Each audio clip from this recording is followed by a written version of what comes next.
Alhamdulillahi rabbil alamin wa bihi nasta'in ala umurid dunya waddin, wassalatu wassalamu ala asyrafil anbiya wal mursalin sayyidina maulana Muhammadin wa ala alihi wa sahbihi ajma'in.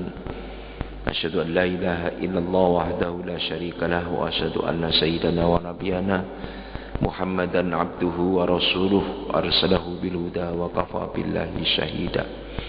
Allahumma salli wa sallim wa barik ala sayyidina Muhammad salatan syarifu biha makilah kama sarrafa karoma Ibrahim khalilah wa sallama tasliman katsir. Amma ba'd, fa ya ibadallah usikum wa nafsi bi taqwallah. Hadirin hadirat sidang jamaah salat subuh Masjid Agung Jamek dan para pendengar radio Radam di mana saja berada. Alhamdulillah, pada pagi hari ini kita panjatkan syukur kita kepada Allah Subhanahu wa taala dalam bentuk ibadah yang kita lakukan, baik salat, baca wirid, berdoa dan sekaligus iktikaf, berlanjut dengan majelis taklim pagi hari ini. Mudah-mudahan diridhoi Allah Subhanahu wa taala. Yang kedua, ada satu pertanyaan dari para jamaah, pengertian khusyuk, ya, dimana khusyuk ini sangat amat sulit, tidak gampang, utamanya di dalam kita melaksanakan sholat. Ista'inu bis sabri was shalah fa innaha lakabiratun illa 'alal khashiin. Khusyuk, berbicara tentang khusyuk itu pada pengertian secara sekilas itu adalah konsentrasi yang fokus, itu khusyuk. Ittaqi da'watal madlum, ya, ada hadis yang mengatakan ittaqi da'watal madlum, hati-hati doa orang yang lagi tertolimi, ya. Ini ada kaitannya. Wa'bud rabbaka hatta ya'tiyakal yakin, ini juga termasuk konsennya. Sebab ini kalimatnya singkat tapi pengertiannya cukup dalam. Begini, Pak.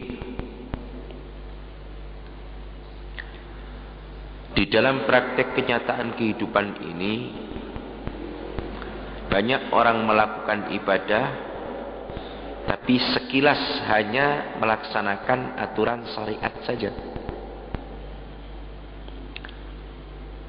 Mengapa ada ayat fawailul lil musallin alladzina hum an salatihim sahun? Celaka bagi orang-orang yang sholat tapi lupa dengan sholatnya. Di sini kalimat sahun ini menjadi hal yang kontradiksi dengan tujuan sholat. Pengertiannya, orang yang melakukan sholat masih juga melakukan hal-hal yang kontradiksi dengan sholat. Sholatnya dilakukan jalan baik, tapi karena tidak konsen, karena tidak khusyuk, karena tidak fokus, maka tidak membawa asar di dalam perasaan dirinya sendiri, sehingga orang itu berbuat sesuatu yang kontradiksi dengan salat itu sendiri. Contoh kecil, salatnya tidak nyacat, istiqomah, tapi maksiatnya ya istiqomah. Ini aneh, tapi terjadi.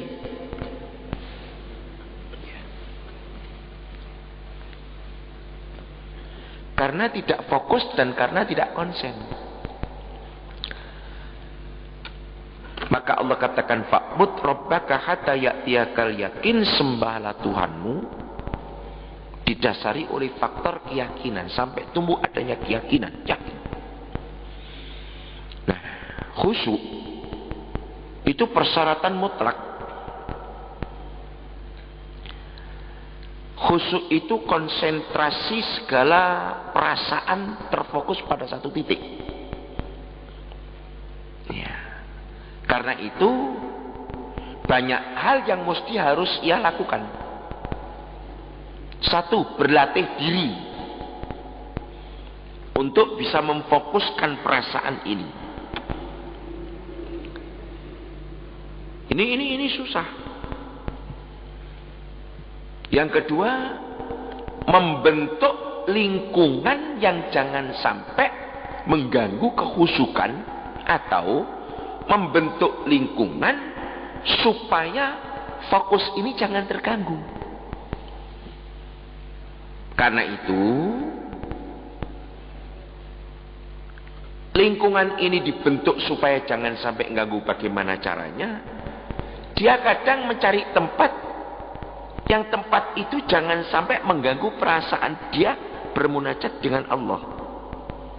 Disinilah terus ada istilah uzlah. Orang itu pindah tempat. Kalau zaman dulu berangkat bertapa, menyepi diri. Contoh kecil Nabi besar kita Muhammad sallallahu alaihi wasallam, beliau berangkat ke Gua Hira. Itu untuk apa? Untuk memfokuskan perasaan, mensentralisasikan perasaan, memusatkan perasaan. Itu perlu membentuk lingkungan yang menunjang.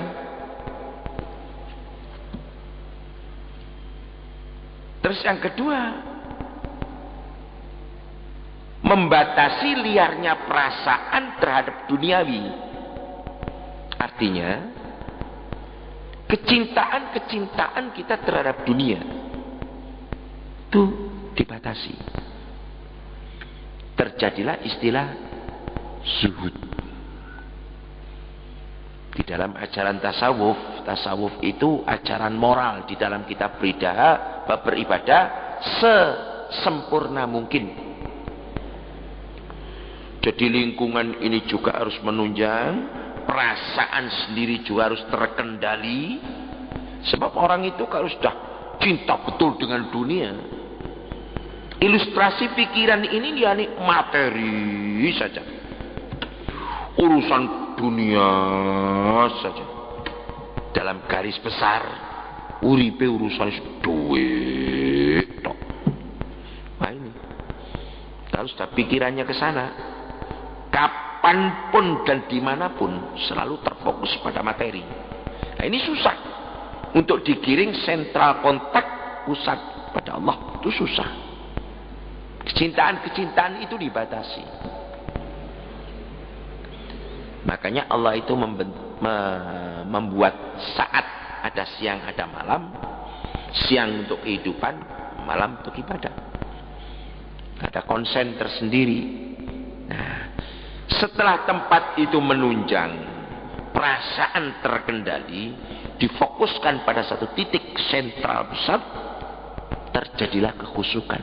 Kendati pun masih ada beberapa faktor yang harus kita lakukan.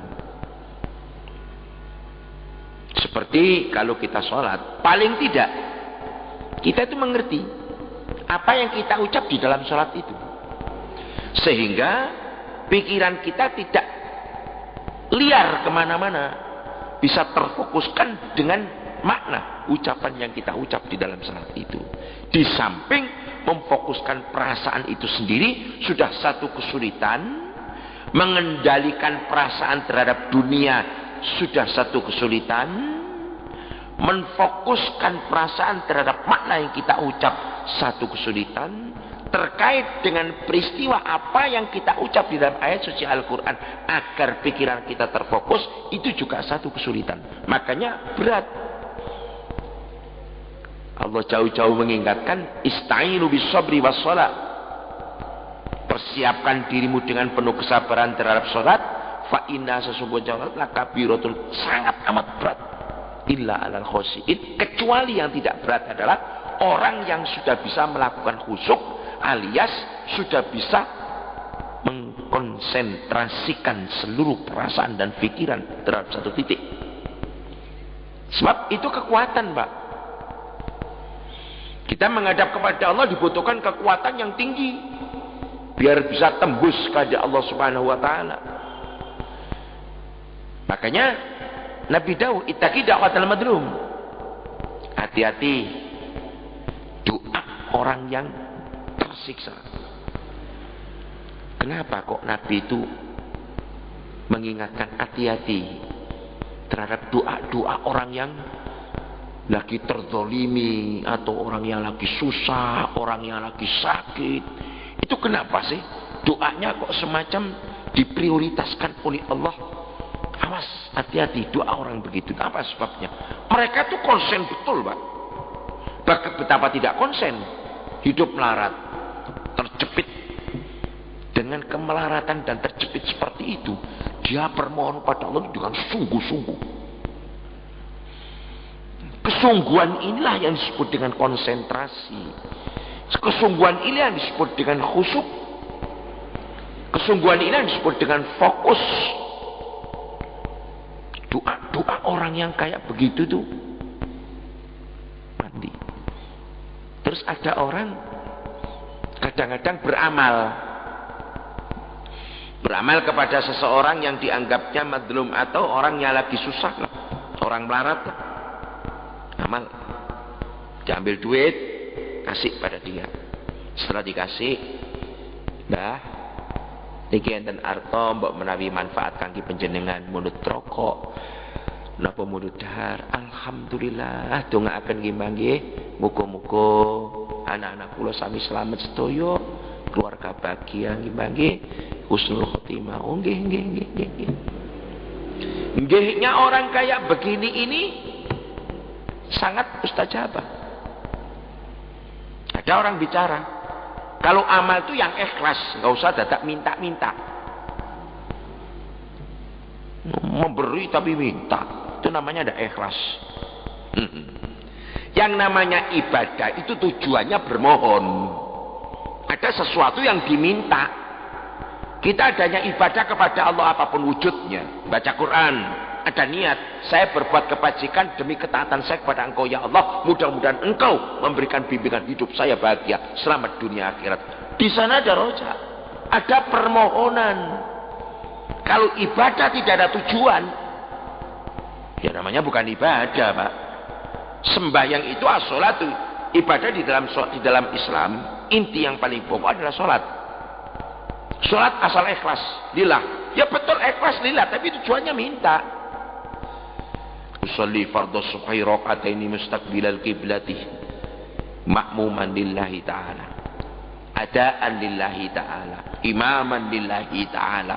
Itu lillahi ta'ala untuk Allah, tapi tujuannya sholat itu adalah untuk bermohon.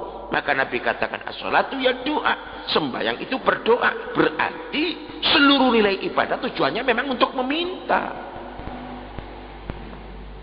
Baca Quran, mudah-mudahan Allah memberikan pahala. Nah, harapannya kan meminta. Semua wiridan, semua sudah. Semua ibadah itu tujuannya bermohon. Jadi kalau ada orang komentar, kalau sodako ya jangan minta-minta, sodako, tidak usah minta doa. Ya ini berarti orang tidak mengerti nilai ibadah. Namanya ibadah itu ada tujuan. Nah kalau tidak ada tujuannya ngapain kita ibadah? Kita nyembah sama Allah ada tujuan mohon, mudah-mudahan Allah memberikan bimbingan hidup kita selama dunia akhirat. Kan minta namanya. Jadi nggak bener itu. Jadi makanya ada kadang-kadang orang itu bawa uang, fakir miskin dikasih. Nah, doa orang-orangnya begitu itu kadang-kadang, ya Allah, tiang sing sok maringi kula Gusti panjenengan paringi rezeki ingkang kathah ingkang jembar barokah supados saged maringi kula saben dinten Gusti. Dia sendiri juga bermohon. Nah, doa-doa orang begini ini Nabi katakan ittaqi da'watal madlum, hati-hati doanya orang-orang yang terzalimi, atau dia lagi sakit, atau dia lagi susah, atau dia lagi melarat dan lain sebagainya, apalagi yang tersiksa. Itu sangat amat berpengaruh. Makanya ada filsafah yang terkilas dalam sejarah perjalanan kehidupan Sayyidina Ali. Sayyidina Ali itu punya putra namanya Hasan Husain. Sakit, tidak sembuh-sembuh, dibawa ke topik ke sana kemari tidak sembuh. Akhirnya Sayyidina Ali nadar. Di dalam Al-Quran disebut dalam satu ayat, yufuna bin nadri wa yakhafuna yawman kana sarum mustatira yut'imuna ta'am ala hubbihi miskinan wa yatiman asira innama nut'imukum liwajhillah la nuridu minkum jazaa'an wala syukura. Ayat ini jelas sekali.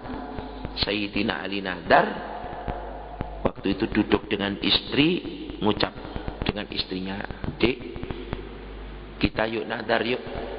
Nadar kalau misalkan anak kita Hasan Husain ini sembuh, yuk kita puasa 3 hari." Nggih, Mas. Ini sudah terucap begitu. Nadar langsung kontak.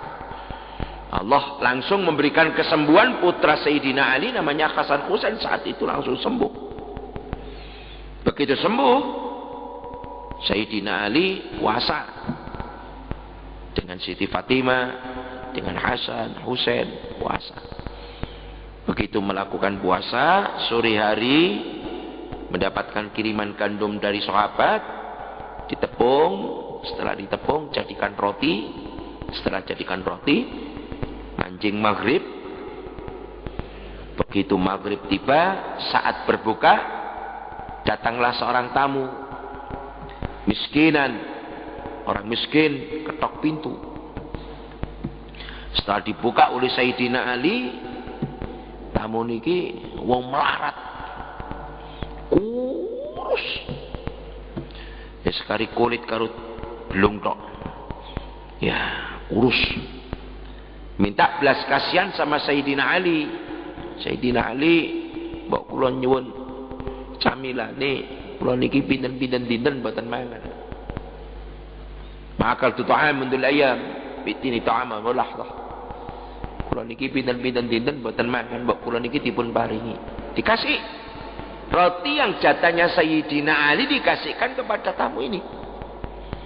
Begitu dimakan habis, Siti Fatimah ngelihat kayak gitu nggak mentolok. Roti Siti Fatimah dikasihkan, habis pula. Akhirnya berikutnya Hasan Husain pun tidak tega, kasihkan rotinya. Sehingga mereka sekeluarga ini tidak ada yang dimakan, hanya minum. Sahur pun nggak ada yang dimakan, hanya minum. Dilanjutkan puasa. Nah, puasa berikutnya sore hari juga dikirimin gandum sepapat, dibikin tepung, jadikan roti. Setelah jadi roti, maghrib tiba, datang lagi tamu. Yatiman, anak yatim, menangis, minta belas kasihan makan. Dikasih roti Sayyidina Ali. Begitu berlanjut Siti Fatimah, Hasan, Husain. Sehingga makanan mereka pun juga semacam dihabisin lagi. Sampai hari yang ketika terjadi demikian, datanglah tamu asiran, yaitu tahanan orang kafir. Seorang muslim yang ditahan orang kafir lepas, berangkat kepada Sayyidina Ali dalam kondisi tersiksa, minta belas kasihan, dikasih makanan seluruhnya. Pada prinsipnya Sayyidina Ali ini nadar, makanannya semacam dirampas. Siapa mereka bertiga ini? Dari para mufassirin mengatakan mereka ini adalah malaikat yang diperintahkan oleh Allah sengaja untuk merampas makanan-makanan yang berada di Sayyidina Ali. Kalau sudah dirampas kayak begini, nadar dia 3 hari, dilakukan enggak? Ini punya pelajaran yang cukup tinggi. Satu di antaranya, orang nadar itu berat. Ya, karena itu kalau nadar, jangan nadar yang berat-berat, yang ringan-ringan saja. Ya, terus yang kedua, sebagai makna filsafah yang terjadi pada peristiwa ini, semacam Sayyidina Ali ini dikabulkan oleh Allah Subhanahu wa Ta'ala. Kamu jangan sampai lupa, perhatikan orang-orang yang miskin-miskin seperti itu. Makanya Nabi katakan, itaki dakwatal madlum, hati-hati dongoni wong sing ngono-ngono iku. Sangat mustajabah. Maka karena itu kita pun harus perhatikan mereka. Wa ammasaila fala tanhar.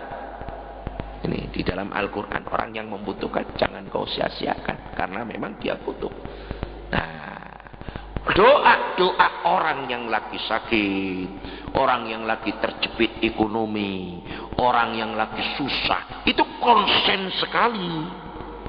Mboten satepi-tepi panjenengan.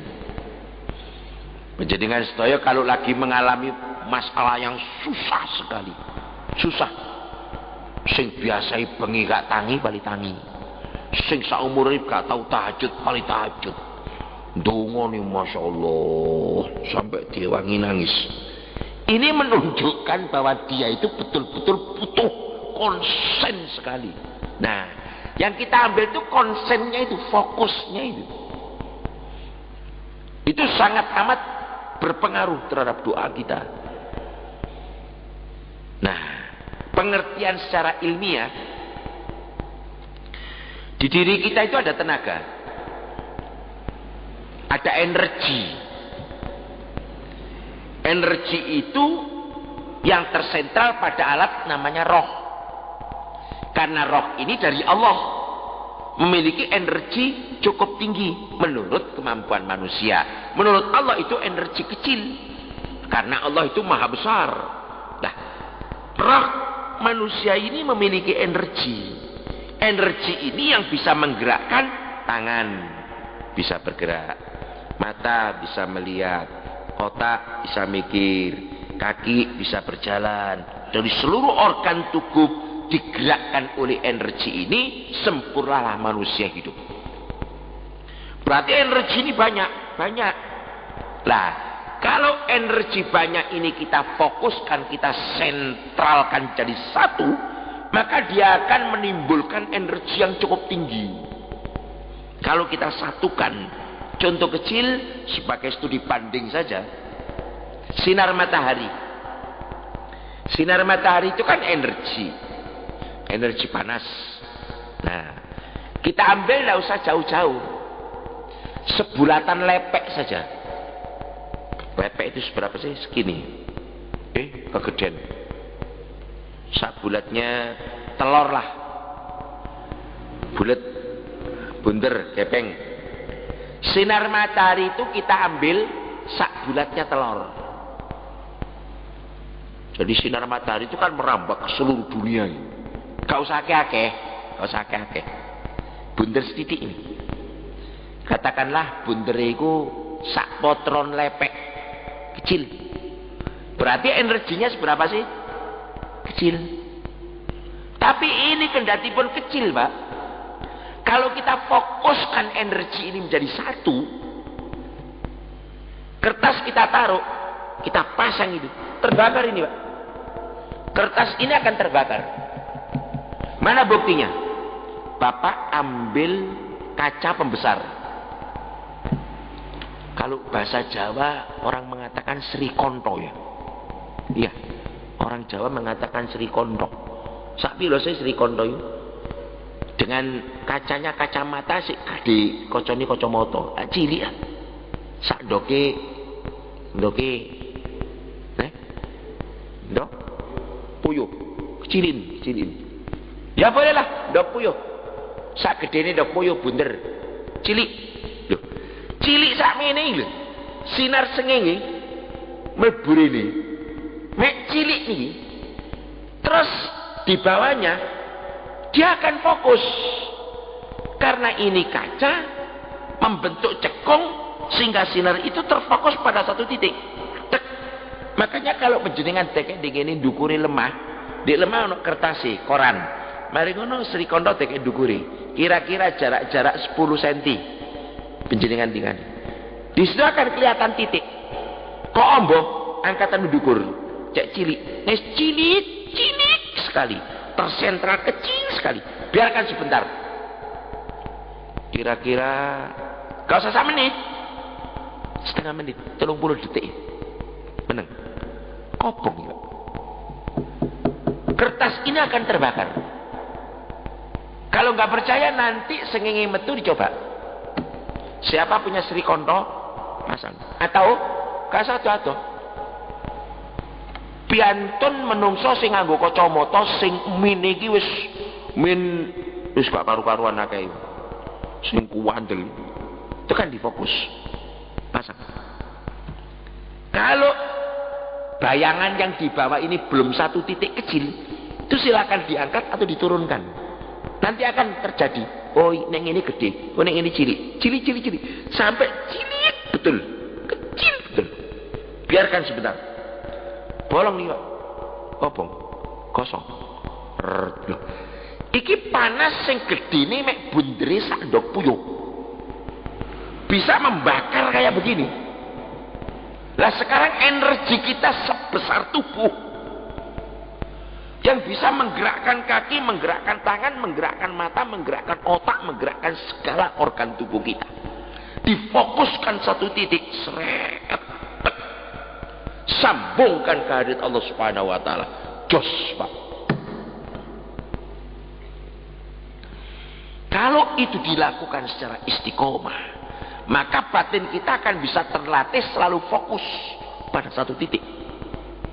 Nah, biasanya orang-orang yang sudah pandai memfokuskan pada satu titik, itu orang yang ahli ibadah. Yang sudah betul-betul terlatih fokusnya, ibadahnya, istiqomah.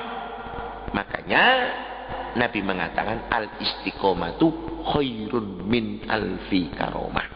Istiqomah itu yang menjadikan terbiasa diri kita jadi fokus. Nah, orang-orang yang ahli ibadah, orang-orang yang sudah istiqomah semacam begini, dia punya nilai lebih karena sudah pandai menfokuskan satu titik ini, Pak. Makanya ucapan mandi istilah wong Jawa itu geni. Dalam istilah syariat orang yang karomah. Dia punya kelebihan. Kontaknya dengan Tuhan direct. Yahdi mayyasha, Allah memberikan hidayah kepada siapa yang dikehendaki. Yang dimaksud siapa yang dikehendaki itu siapa yang pandai menfokuskan satu titik perasaan dia kepada aku, kata Allah. Demikian. Ini yang dimaksud dengan khusyuk. Jadi bisa kita buktikan dengan secara ilmiah yang tadi saya katakan dengan alat pembesar, bahasa Jawanya Sri Kondo. Nah, kita panaskan, kita sentrakan satu titik, dia akan mengeluarkan tenaga. Tenaga pemanas ini bisa digunakan macam-macam. Ya termasuk pemanas air panas yang ada di atas genteng, yang dipanas, akan turun ke bawah. Kita pakai mandi, kalau ingin anget campur air putih, air dingin, sudah ada keran khusus, mandi. Jadi nggak adem, Mbak. Mau mandi jam 3 malam, jam 4 malam, no problem, tidak ada masalah. Ya karena menggunakan energi listrik ini. Yang digerakkan oleh panas matahari difokuskan, kumpulkan untuk memanaskan air itu. Tapi kalau mendung terus, 3 hari 3 malam mendung terus, Kak. Kalau panas blas, ya ada energi, Pak. Kalau udah begitu, listrik yang jalan, dia akan otomatis ada listriknya juga, listrik yang jalan. Di saat panas ada listrik mati, di atas panas tidak ada listrik yang jalan. Jadi stabilitas panas air tetap terkendali. Jadi ini merupakan satu kekuatan power. Disitulah makna khusyuk untuk kita berkonsentrasi. Maka terjawablah bagi saudara kami yang telepon kepada saya, yang dimasukkan khusyuk itu gimana sih Pak Mujahid?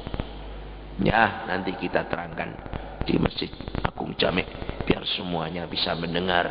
Sekaligus saya kalau menerangkan ini berarti termasuk amal Anda, karena Anda yang bertanya, saya yang menerangkan. Ya, yang akhirnya terjadilah ijabah. Jadi ini termasuk ijabatu da'wah, tanda-tanda doa dikabulkan oleh Allah. Satu di antaranya harus konsen seperti itu. Mudah-mudahan saja sekilas apa yang saya sampaikan bisa diserap oleh para pendengar di mana saja berada, sehingga bisa kita praktekkan di dalam kehidupan kita berdoa. Mudah-mudahan doa kita dijabai oleh Allah Subhanahu wa taala. Al-Fatihah.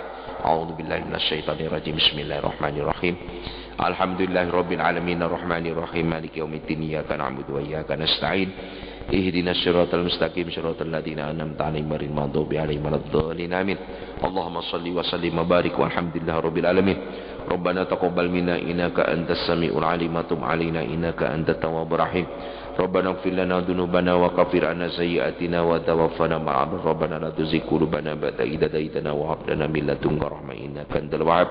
Ya Rahman Ya Rahim Ya Aziz Ya Qawi Ya Matin Ya Mujib as-Sa'ilin innaka ala kulli syai'in qadir. Istajib du'ana ya mujib as-sa'ilin hajatana alana wa dhurriyyatana ya Allah. Auladana wa banatana ya Allah wa kadzalika ratna handini ya Allah. Ratna handini ya Allah. Ratna handini ya Allah. Wa kadzalika ya Allah ya Allah ini sadana. Ini ya Allah. Ini fi rahmatika ya Allah zawj. أهلنا وذريتنا وذرية جماعتنا هذه كله يا الله. ربنا لا تؤاخذنا إن نسينا أخطأنا. ربنا ولا تحملنا إصرا كما حملته على من قبلنا. ربنا ولا تحملنا ما لا طاقة لنا به الله. ربنا ولا تحملنا ما لا طاقة لنا به الله. ربنا ولا تحملنا ما لا طاقة لنا به الله. واعف عنا واغفر لنا وارحمنا أنت مولانا وانصرنا قوم الكافرين برحمتك يا أرحم الراحمين. ربنا آتنا من لدنك رحمة برحمتك لنا من أمرنا رشدا يا الله. يسر لنا ولا تعسر لنا. سلمنا لنا وذريتنا يسر يا الله. يسر أمورنا وأمور يا الله يا الله يا الله يا الله يا الله يا الله يا الله. يا مجيب السائلين اغفر لنا ذنوبنا ولوالدينا وارحمهما كما ربيانا واعف عنا وارزقنا وبارك لنا يا الله وعدنا واشفنا يا الله وارفع درجاتنا واجعل بحسن خاتمة بكلمة لا إله إلا الله من ذي جنتك نعيم جنة الأنبياء والمرسلين شهداء برحمتك يا أرحم الراحمين. ربنا آتنا في الدنيا حسنة وفي الآخرة حسنة وقنا عذاب النار. وصلى الله على محمد النبي الأمي وعلى آله وصحبه وبارك وسلم. الفاتحة. أعوذ بالله من الشيطان الرجيم. بسم الله الرحمن الرحيم. الحمد لله رب العالمين الرحمن الرحيم مالك يوم الدين. إياك نعبد وإياك نستعين صراط المستقيم صراط الذين أنعمت عليهم غير المغضوب عليهم ولا الضالين آمين. بالله التوفيق والهداية والرضا والعناية. والسلام عليكم ورحمة الله وبركاته.